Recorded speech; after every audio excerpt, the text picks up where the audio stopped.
Hi, welcome to Bookie. Today we will unlock the book Rebuilding, When Your Relationship Ends. The film Kramer vs. Kramer portrays a seemingly perfect family. The husband Ted Kramer works hard at his job as an advertising executive, while the wife Joanna takes care of him and their son Billy.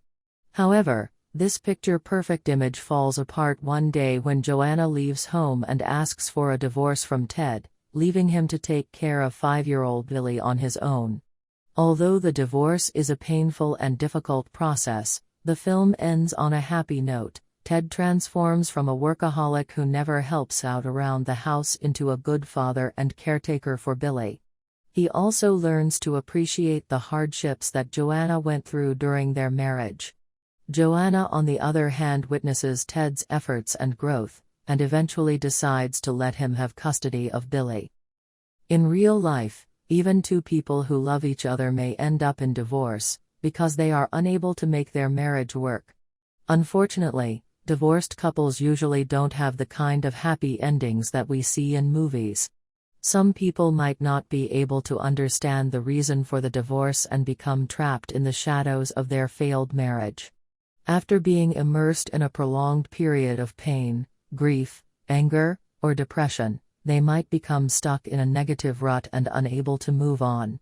Others might not know the true reason for the divorce and jump into a new relationship or marriage very quickly, only encounter the same problems all over again. So what can we do after a divorce to start a better life?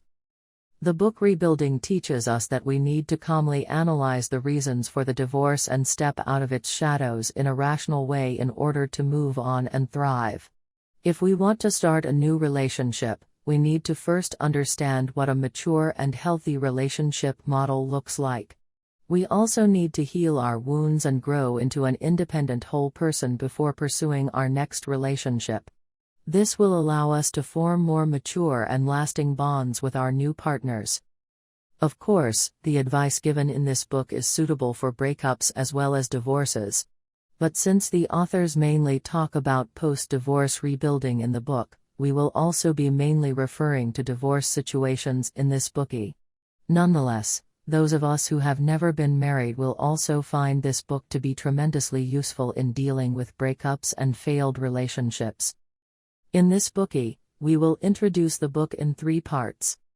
Part 1, Reflecting on the Reasons for the Divorce. Part 2, Stepping Out of the Shadows of Divorce. Part 3, Growing into a Better Self. Part 1, Reflecting on the Reasons for the Divorce. The single thing that every person needs to do after a divorce is to reflect on the reasons.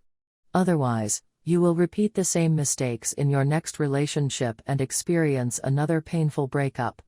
Most of the time, marriages fail due to the following 3 reasons: inability to escape the negative influences from our families of origin, being stuck in the period of rebellion, and being stuck in the power struggle stage.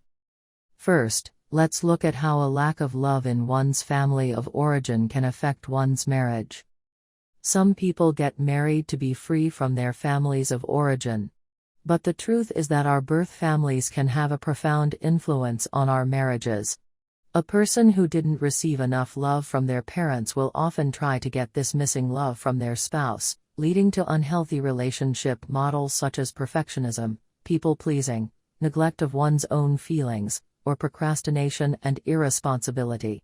Among these, the most common is the over and under responsible relationship, which can also take the form of a parent and child relationship, caretaker and taker relationship, or alcoholic and enabler relationship.